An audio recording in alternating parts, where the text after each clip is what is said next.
A gente tá aqui com o Capitão Guerreiro, certo? Ele é um médico perito do Exército. E ele vai fazer essa entrevista com a gente. Muito legal, ele tá muito obrigada. E a gente vai perguntar um pouquinho sobre a sua rotina, o porquê você escolheu essa profissão.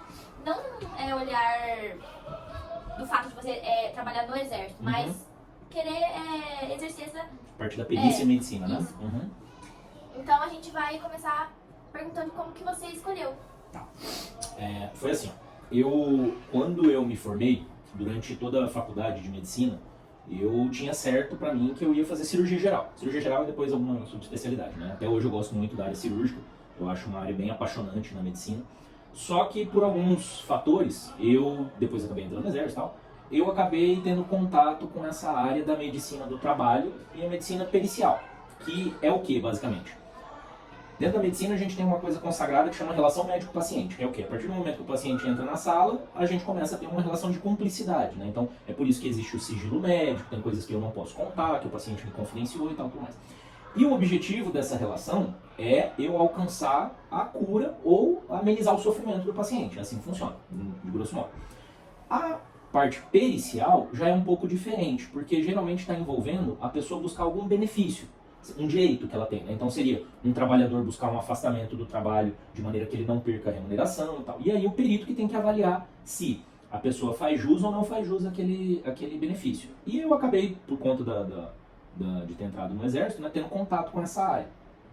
E foi uma área que me chamou tanta atenção quanto a cirurgia, então eu acabei descobrindo essa paixão aí por trabalhar com perícia nesse sentido, até porque é uma área bem diferente do que a gente conhece ali durante a formação na faculdade, né? A faculdade não mostra muito sobre isso. Mas basicamente foi por isso que eu tive contato com a área depois que eu entrei no exército e gostei de trabalhar com isso aí. Qual foi o caso que mais te marcou, que foi mais chocante, que você nunca mais esqueceu daquele caso? Olha, eu lembro de um caso quando eu estava trabalhando ali em Corumbá, aqui no Mato Grosso do Sul, né, de um senhor que veio para dar entrada num benefício de isenção de imposto de renda por causa de problema de doença, né? Ele tinha tido Hansen, né, doença hanseníase. E por conta da hanseníase ele perdeu um pouco do movimento na perna dele. Já era um senhor de uma idade bem considerável, uns seus 80 e poucos anos, e ele já convivia com aquela situação há muito tempo. E assim, talvez uma parte chata, né, da perícia, porque a gente trabalha com leis, e as leis elas são pragmáticas, elas são específicas. Se a pessoa não fecha exatamente aquele critério A mais B mais C, por mais que eu fique compadecido ali da situação da pessoa, eu não posso conceder o benefício para ela.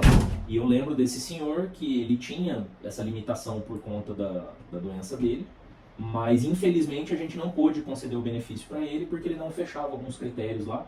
E aí fica uma sensação ruim, né? Porque no final do dia a gente é médico, então eu fico pensando na pessoa, que ela precisava às vezes do benefício e tal, mas infelizmente, devido ao rigor da lei, a gente tem que seguir estritamente o que está previsto, né? E aí eu lembro desse caso porque me marcou bastante, né? Mas aí eu não pude conceder o benefício para ele. O senhor trabalha só com militares e ex-militares? Aqui em Dourados atualmente sim, mas em outros lugares eu já trabalhei na justiça também como perito, eu já trabalhei em empresas civis como médico do trabalho, mas a função é mais ou menos a mesma, né? O que muda é que, por exemplo, no meio civil, quem faz essa parte dos benefícios legais é o médico do INSS, é o perito do INSS. Dentro do quartel, para os militares, aí no caso sou eu, médico perito, né? A parte de atendimento da medicina do trabalho, do trabalhador. Geralmente é uma empresa, uma clínica que as empresas contratam para prestar esse serviço e tem um médico que trabalha lá como médico do trabalho. No quartel já tem o médico do trabalho lá de dentro, mas a função é semelhante, só muda o público-alvo.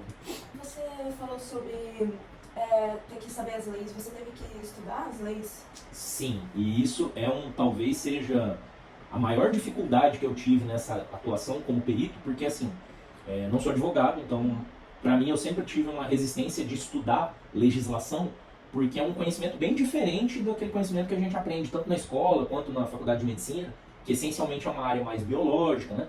E a lei é basicamente leitura de delimitações do que pode e o que não pode ser feito, quando não pode, onde que encaixa, onde que não encaixa. E isso aí eu tive que aprender aos poucos. Todo perito faz um treinamento, né, para poder atuar na área, mas é um conhecimento bem diferente mesmo, diametralmente oposto ali do que a gente aprende na faculdade. Você tá há quantos anos nessa Eu área? sou perito do Exército há 12 anos. Trabalho como médico perito do Exército há 12 anos e perito civil algumas vezes que eu já trabalhei, dependendo das cidades que eu Já morei entre 5 e 6 anos, mais ou menos. E como que é pra você ter que ter essa mudança, como que eu vou falar? De cidade, assim? De cidade em uns períodos curtos. Olha, eu tinha falado que eu gostava muito da área de cirurgia, né, quando eu estava na faculdade. E, às vezes, a males que vem parabéns, né? Se eu fosse um médico assistencialista, que é como a gente chama um médico que atende em hospital, que atende paciente e tal, isso seria um empecilho muito grande. Por quê? Via de regra, o médico tende a se fixar em algum lugar, né? Então ele fica numa cidade, abre um consultório, começa a trabalhar num hospital e tal, e ele cria raízes ali naquela cidade. Como a minha atuação independe de localidade, porque para as Forças Armadas eu vou trabalhar em qualquer quartel, então não faz diferença. E para o meio civil eu vou trabalhar em alguma vara da Justiça Federal, ou vou estar atrelado a alguma clínica de medicina do trabalho, então é muito mais fácil essa minha adaptação quando a gente se muda, quando a gente vai para uma outra cidade. Mas, mesmo sendo um pouco mais fácil, causa transtorno, né? Porque é uma mudança, geralmente são mudanças para cidades que são muito longe uma das outras, e aí tem toda a logística para levar mudança, procurar um novo lugar para morar e tal. Então é um pouquinho complicado. Mas eu vejo que dentro da minha área de atuação como médico perito, é menos complicado do que seria na parte do médico assistencialista, né? Seria mais difícil. Tem alguma diferença da perícia civil para do exército? Depende do tipo de benefício que a pessoa está buscando, né? Então, por exemplo, para os benefícios legais de Seguridade Social, que é a isenção de imposto de renda, auxílio invalidez, isso é semelhante. A única diferença é que o civil vai pedir esse benefício via INSS e o militar aposentado vai pedir via o médico perito do quartel. Mas os critérios para se conceder ou não o benefício é o mesmo. O que vai mudar é para o trabalhador que ainda está na atividade, que ainda não aposentou. Que aí o INSS tem um perfil para se fazer os afastamentos, garantir os direitos de auxílio-doença e tal. E dentro do quartel aí a gente tem uma legislação própria, pericial, que afasta o militar das atividades dele, baseado se ele se machucou em alguma atividade, em alguma operação, alguma coisa assim nesse sentido. Mas o norte é mais ou menos o mesmo, né? As bases para a gente oferecer um afastamento, um benefício, auxílio-doença, o que quer que seja, elas são mais ou menos semelhantes entre o perito civil e o perito militar. O senhor poderia falar um pouquinho da sua rotina no exército como perito? Basicamente o meu dia funciona assim, ó. A atividade da perícia, ela é toda baseada em agendamentos, né? Então não tem, diferente, por exemplo, de um pronto-socorro que chega a gente passando mal, tal, não existe urgência na perícia. Então, todo o militar ali que busca algum benefício, ele vai procurar lá o nosso setor de perícia, ele vai apresentar a documentação dele, falar qual benefício que ele quer ser inspecionado para conseguir e faz o agendamento. Então o meu dia ele é basicamente atender as agendas que são passadas para a gente. E aí varia o tipo de benefício, se é de algum militar da ativa, que só vai pegar um afastamento do quartel porque está com o joelho machucado, está resfriado, passou mais de 8 dias afastado, ou desde aquele senhorzinho que é um militar da reserva, que já é aposentado, está pleiteando uma inspeção para isenção de imposto de renda, outras coisas, né? Mas a rotina basicamente é ver qual é a agenda do dia para as perícias. A gente não agenda muitas perícias no mesmo dia porque é ideal, justamente por conta da aplicação das leis, que a gente veja qual é o caso e revise quais são as leis que precisam ser aplicadas nesse caso, né? Então a gente tende a agendar ali no máximo entre 15 e 20 periciados, né, que não é paciente, que a gente chama periciados no dia, justamente para poder dar tempo da gente fazer essa avaliação, fazer uma revisão da legislação e poder aplicar o parecer correto para ele. Mas a rotina basicamente é essa. E o senhor falou que a gente do seu trabalho, fala de revisa a legislação. Isso quer dizer que você trabalha com advogados? Isso. Então, por exemplo, que é um sistema muito maior do que simplesmente a avaliação médico-pericial, né? A avaliação médico-pericial é um dos aspectos da perícia como um todo. Então lá a gente trabalha com a parte dos advogados do quartel também, que fazem essa interpretação da lei para a gente poder fazer a aplicação correta do benefício, né? Porque o médico ele só vai dizer o seguinte: olha, a pessoa tem essa doença e ao que tudo indica ele está enquadrado na lei tal, amparo tal. Aí a parte de pessoal, que a gente chama, né, que daí tem os advogados, o que seria o RH do Exército, né, recursos humanos, aí eles vão revisar a legislação e falar, ó, realmente, baseado nessa doença, que na doença não, porque eles não têm acesso à doença, eles têm acesso ao parecer, que seria a pessoa incapaz, ela é inválida e tal. Ele realmente se enquadra nessa lei, então ele faz jus ao benefício tal que ele está pleiteando. Então, todo esse trabalho, ele é feito multidisciplinarmente. Então, tem médicos, tem os militares, propriamente dito, de arma, que a gente chama, né, que são formados nas academias, e tem os advogados, que também trabalham ali junto com a gente, para a gente poder chegar ali no parecer mais adequado para cada pessoa. Os advogados, eles não têm contato com a doença que o paciente tem? Não, porque assim, mesmo a relação do perito periciado sendo um pouco diferente da relação do médico-paciente, ainda existe algum sigilo. Para que serve isso? Para a administração, para uma empresa, para quem está buscando a opinião, vamos supor, do INSS ou do perito ali do Exército, não faz diferença qual é a doença que a pessoa tem. Se ela está incapaz, por exemplo, porque ela está com uma lesão no joelho, ou se ela está incapaz, por exemplo, porque ela é portadora de HIV e está sintomática. Não faz diferença. O que faz diferença é o parecer que o médico perito dá. Então, baseado na doença, que daí eu sim tenho contato com a doença, eu consigo ver toda a parte da clínica, do que está acontecendo com o doente, eu falo, olha, o parecer é esse. O parecer é uma repercussão administrativa. A pessoa está incapaz, ela precisa do auxílio doença, ela não pode fazer atividade física, ela tem que permanecer internada e tal. E aí esses pareceres a gente enquadra nas legislações vigentes e vê qual é o benefício que a pessoa faz jus. Mas para manter um certo sigilo, então a administração como um todo, a empresa ou o exército, ou o que quer que seja, não tem contato com a doença, somente com o parecer, para resguardar a individualidade e o sigilo do doente. E quando você começou na sua carreira de medicina, em algum momento você pensou em trancar o curso e que aquilo não era pra você?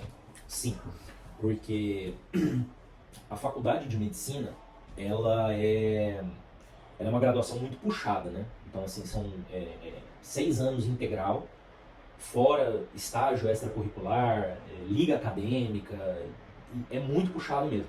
Eu passei na faculdade relativamente novo, eu passei na faculdade, eu estava com 19 anos. E desde cedo, a gente começa a ter uma carga de responsabilidade muito grande.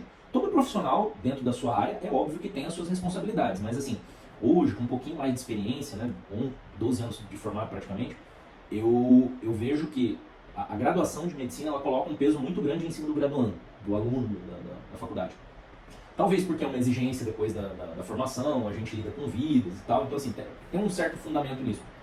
Mas acaba sendo muito puxado. E para o aluno, por várias vezes, uma carga de estudo é muito grande, a gente se questiona várias vezes ao longo da faculdade. Poxa, será que é isso mesmo que eu quero? Será que é essa qualidade de vida que eu vou ter depois de formado? Será que vai continuar assim durante toda a atuação e tal? Lógico que muda, algumas coisas melhoram muito, outras pioram um pouquinho, mas assim, várias vezes ao longo da faculdade eu me parei e me questionei se era realmente isso que eu queria.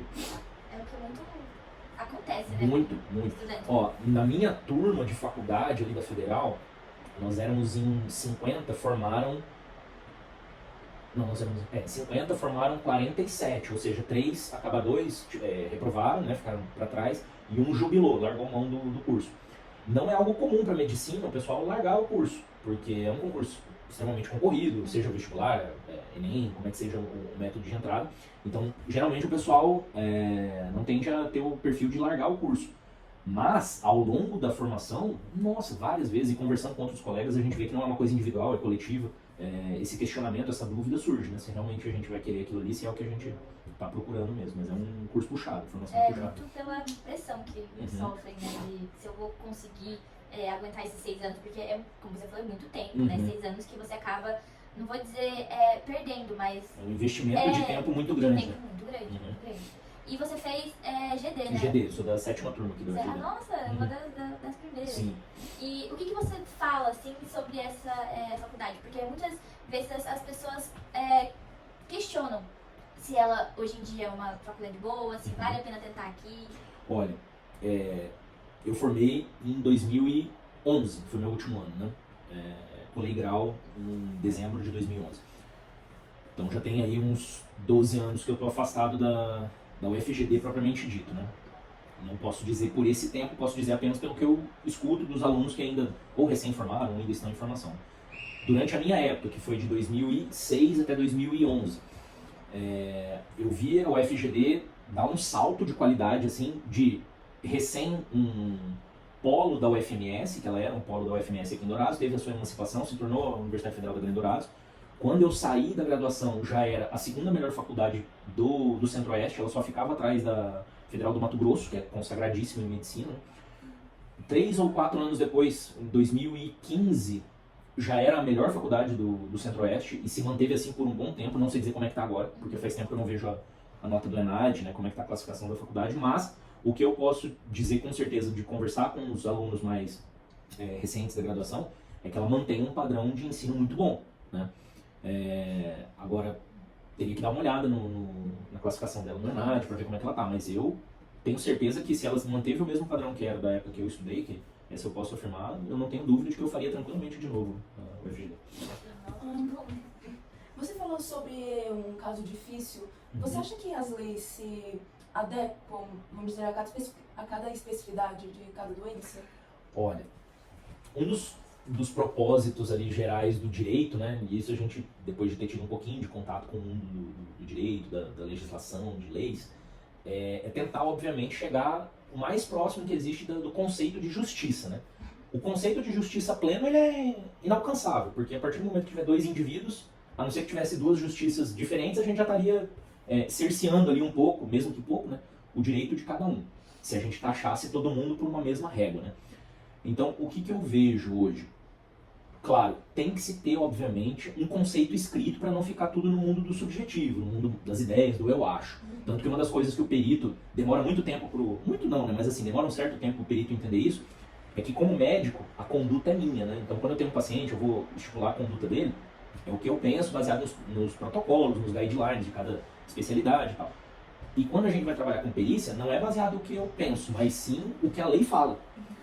Nesse sentido, tem a necessidade de se ter um norte bem definido em leis, né? Mas muitas vezes as leis acabam, por elas serem rígidas, e elas precisam ser rígidas, né? Inflexíveis, elas acabam deixando alguém que poderia ter acesso a um certo direito, a um certo benefício, de fora desse escopo, porque ela é muito rígida, ela não tem como ser flexibilizada. Então eu vejo como uma dificuldade, que essa dificuldade vai sempre existir, né? É o paradoxo entre a rigidez das leis, que precisa ser rígida, e a subjetividade delas para poder alcançar o máximo de pessoas possíveis para tentar buscar a justiça mesmo. Continuando a pergunta anterior da Isa, no seu tempo de profissão, teve alguma vez que você pensou em desistir porque estava ou muito difícil ou não depois de formado já? Depois de formado. Olha, desistir da medicina por si só, não. Mas, inclusive uma das coisas que me fez buscar a trabalhar com perícia é porque logo que eu formei, eu trabalhei muito com atendimento pré-hospitalar, né, SAMU, e urgência, pronto-socorro. E o que eu gosto muito, acho apaixonante essa área também, só que a rotina de plantão e a rotina de trabalhar no SAMU, virando madrugada, perdendo noite de sono, quando a gente é novo, recém-formado, você ainda tem aquele gás, você consegue trabalhar, mas chega uma hora que se você não parte para alguma especialização que seja mais tranquilo, vai chegar uma hora que você vai cansando. Então assim, eu nunca pensei em desistir da medicina, mas depois de 2, 3 anos nessa batida de trabalhar com urgência, emergência, tanto que hoje, graças a Deus, eu não preciso mais fazer porque eu tenho uma condição boa com relação ao trabalho como perito, né? Mas eu abri mão de trabalhar nessa área porque é muito estressante, muito cansativo e chegou uma hora que não deu mais para mim. Então, como pensar em largar a medicina como um todo, não, mas eu abri mão dessa área de atendimento de urgência, emergência, que realmente ficou muito cansativo. Eu vejo mesmo, tem pessoas que postam, né, o dia a dia delas como médico de SAMU e emergência, e eu vejo que é uma rotina bem pesada, sim, que sim. é plantão direto, a pessoa não consegue dormir direito, descansar direito. E o que eu acho que talvez seja o mais pesado dessa rotina é o seguinte, porque você troca o dia pela noite, né? Então, e na verdade não é que você troca, porque durante o dia você ainda vai trabalhar. Sim. Você vai pro seu vínculo fixo, né? E você faz seus plantões noturnos. E o plantão noturno, principalmente dessas áreas que tem muita rotina ativa, que é o SAMU, urgência, sala vermelha, chega uma hora que cansa mesmo, assim, você não consegue mais. Você fala, olha, eu preciso parar porque senão eu vou passar mal daqui a pouco. Sim. E chega uma hora que dá. Aí pra mim foram 3, 4 anos trabalhando numa batida pesada de pré-hospitalar e de urgência, né? Daí eu optei eu já estava trabalhando na perícia também, já tinha um tempinho, comecei a ver que valia a pena permanecer só como perito. E aí eu falei, não, pra mim já deu, eu já tô cansado dessa atuação. O psicológico também conta bastante, né? Conta bastante. Conta bastante. E como que, foi no seu aspecto psicológico durante o curso e até a escolha? Ó, o que acontece? Tem pessoas que são mais... Aí perfil individual, né? Tem pessoas que são mais resilientes, né? Tem pessoas que são mais sensíveis a certas frustrações. E a gente vê de todo o espectro dentro da graduação. Então, eu lembro que nos últimos anos da graduação, ali faltando 2, 3 semestres para graduar, né, para formar, o ritmo da faculdade fica bem mais puxado, fica bem mais intenso, né? Então tem horas que dá uma batida, você fica tem muita ansiedade ao longo do curso por conta das provas e tal. você chega a desenvolver um certo... Não sei se eu poderia dizer que é uma depressão por conta do excesso de rigor da formação. Mas assim, com certeza você fica ansioso, você fica apreensivo, e isso descarrega ali na parte do psicológico, né? Depois de formado, dá um alívio, porque você pensa, bom, agora cumpri com as minhas obrigações, né? Estou formado, agora eu vou trabalhar. E durante um período você vive uma fase muito boa do recém-formado, porque você começa a trabalhar, você começa a ganhar dinheiro, fica empolgado, pô, tô trabalhando, tô ganhando meu dinheiro e tal. Mas logo você começa a bater nessa questão do cansaço pelo trabalho. E aí o que afeta do psicológico é outra coisa, não é nem tanto a cobrança, ainda existe a cobrança, e agora é uma cobrança muito maior pelo fato da responsabilidade que você não é mais um aluno, agora você é profissional. Mas eu acho que a rotina muito puxada, principalmente privação de sono, ter que perder noite fazendo plantão e tal, afeta o psicológico pelo fato de você estar dormindo mal, estar sobrecarregado de trabalho e tal. São cobranças diferentes, mas eu acho que nos dois momentos tem um peso em cima do psicológico ali bem considerável. Imagina, né? Puxando um pouquinho dessa pergunta de novo da Isa, do psicológico, muita gente que quer fazer medicina dá uma repensada, principalmente por causa dessa responsabilidade de você estar cuidando de outra pessoa, essa pessoa entra no seu cuidado. O senhor tem algum conselho para quem está entrando nessa área agora? Olha, Quem quer entrar? o que eu falo sempre, né? Que assim, existe o perfil do médico, e dentro do perfil do médico existe o perfil de cada especialidade, né? Então, geralmente, o cirurgião é um perfil um cara mais prático, ele não gosta de ficar enrolando muito. O clínico, ele já gosta de ficar pensando sobre as possibilidades das doenças e tal. E cada um tem o seu espaço ali dentro da medicina. Só que, de uma maneira geral, pro aluno, principalmente ali do terceiro ano, segundo ano, terceiro ano do ensino médico, que está pensando numa profissão para investir, estudo, para passar numa faculdade, ele tem que pensar o seguinte, a medicina, ela tem um dos pilares dela, que é a empatia. Você precisa... E isso é necessário. Você precisa se compadecer da situação do próximo ali, do teu paciente. Se você não ficar, no mínimo, em uma posição que você quer ajudar ele, né? Quer tentar aliviar o sofrimento dele, quer tentar curar ele, se a pessoa fala, não, eu sou completamente insensível com relação a isso, ela vai se frustrar muito na profissão, mas muito mesmo, porque isso é uma das bases da medicina, né? A gente ter a empatia pelo paciente, você querer ajudá-lo, querer aliviar o sofrimento dele. Então eu diria que esse é um aspecto que o aluno do ensino médio tem que pensar bastante se, não, poxa, eu me vejo fazendo isso, eu me vejo ali sentado com um paciente que está sentindo dor, que está reclamando, que muitas vezes ele só quer reclamar. Algumas vezes ele não tem nenhuma dor física propriamente dita, ele só quer reclamar que a vida está ruim, que ele está cansado e tal, e você vai ouvir, você vai aconselhar, você vai cortar naquilo que você acha que tem que cortar, orientar naquilo que você acha que tem que orientar. Mas se você não tiver esse perfil de entender que essa é a base da profissão, se a pessoa só estiver vendo o que muitas vezes uma parcela pequena de médicos hiper-sucedidos coloca ali de uma vida que ele supostamente vive em rede social e tal, aquilo ali não é a medicina de verdade. A medicina de verdade é na beira do leito, vendo o paciente, segurando na mão do paciente, atendendo, estudando frequentemente para poder aprender, porque tem muitas coisas que a gente fala, não sei o que está acontecendo, tem que estudar, tem que... se ele não tiver bem essa concepção de que isso que é a medicina, não é interessante ele seguir por esse caminho não, porque senão ele vai se frustrar bastante. Mas você não acha que talvez a hipersensibilidade na perícia, por exemplo, pode atrapalhar, talvez? Com toda certeza, por isso que existe o perfil. Entretanto, isso não quer dizer que a pessoa tem que ser completamente insensível, né? Mas com certeza, porque na perícia, como eu disse, eu não tenho uma relação médico-paciente. Tem uma relação perito-periciado. E uma das bases disso é o seguinte, quando a relação é médico-paciente, eu tento buscar aquilo que está causando a sua aflição. Seja ela psíquica, física, o que quer que seja. Quando a relação é perito-periciado, você tem que provar para mim que você tem aquilo que você diz que tem. Então, vou dar um exemplo. Se chega uma pessoa na clínica, né, no teu consultório, e fala, olha, doutor, eu tô com uma dor na coluna. Fala, poxa, vamos pedir um exame, vamos dar uma olhada, vou fazer um exame físico aqui em você e tal, tudo mais. Eu quero descobrir aquilo que está te incomodando. Se você vem no setor de perícias e fala, eu tô com uma dor na coluna, eu vou fazer um exame físico com você, obviamente. Você fala, já fez algum exame? Não fiz. Então você não está provando para mim que você tem uma doença, alguma condição que te limite. Eu posso pedir exames para confirmar isso? Eu posso, só que a intenção muda. Não sei se ficou claro, mas aqui eu quero descobrir o que você tem.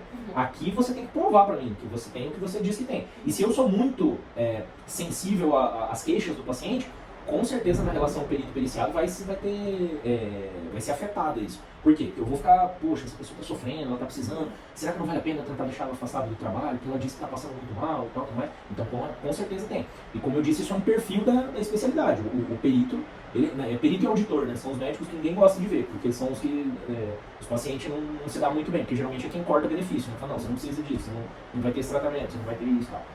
Mas, de uma maneira geral, mesmo o perito, para graduação, ele tem que ter um certo quê de empatia, né? Não pode ser também uma pessoa completamente quase um psicopata ali, insensível às pessoas, porque senão ele vai se frustrar ali durante a formação dele. Eu vou fazer duas perguntas meio juntas. A primeira é, então o iniciado já deve chegar para o diagnóstico na terceira? Não necessariamente com o diagnóstico, porque às vezes ele ainda não fechou o diagnóstico, né? Mas pelo menos com o mínimo de exames que ele já está fazendo acompanhamento, que ele já buscou um médico assistente para tentar descobrir o que ele tem, pelo menos para a gente ter um norte de saber mais ou menos o que acontece com ele.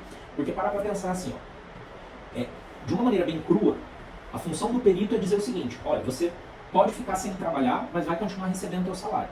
Para eu dizer isso, eu tenho que ter muita certeza de que a pessoa tem uma doença relacionada com o trabalho ou que foi originada por conta de um acidente de trabalho, alguma coisa que estabeleça uma relação entre a atividade do trabalho dele e a doença que ele tem. Só que tudo isso, o interessado é o periciado, é quem está buscando a avaliação do periciado, do perito.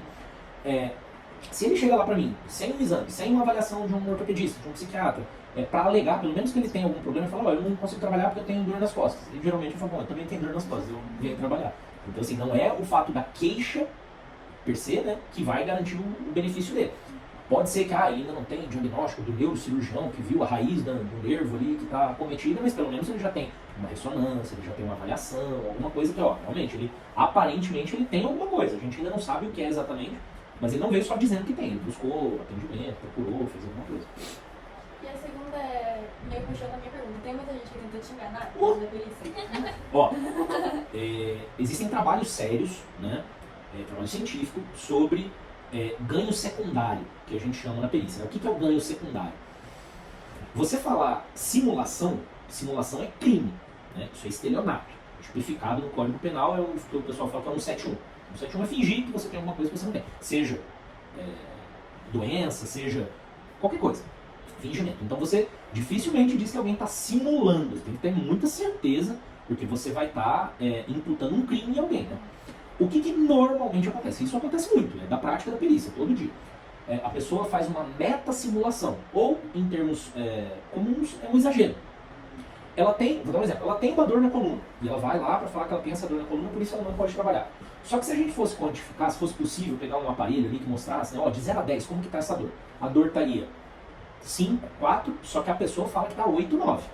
Porque ela tem um ganho secundário. Então o que é o ganho secundário? É ficar um dia sem ir trabalhar.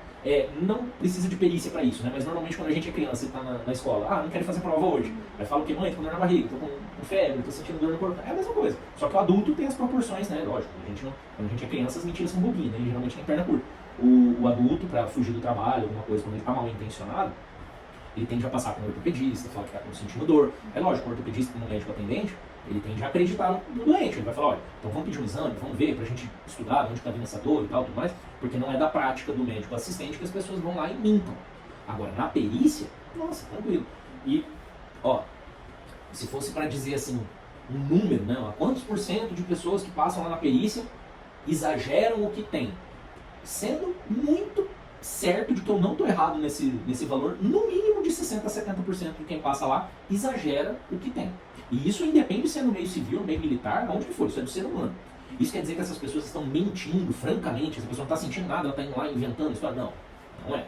Tem pessoas que realmente estão com dor, só que aí ela tem uma dorzinha assim, e ela fala que tem uma dor assim para poder ficar 1, 2 dias em casa, não ir trabalhar, esse tipo de coisa. Então isso acontece muito. Qual foi o caso mais absurdo de fingimento mesmo? Olha, a gente teve um caso, não por coincidência, ali em Corumbá também, de um militar nosso que esse foi crime mesmo. Ele chegou um dia lá pra gente e ele tava cheio de mancha roxa no corpo. E aí a gente olhou e falou, o que tá acontecendo? Será que é dengue? Tá tendo algum sangramento, alguma coisa assim? Porque é uma região que é endêmica, né, pra dengue.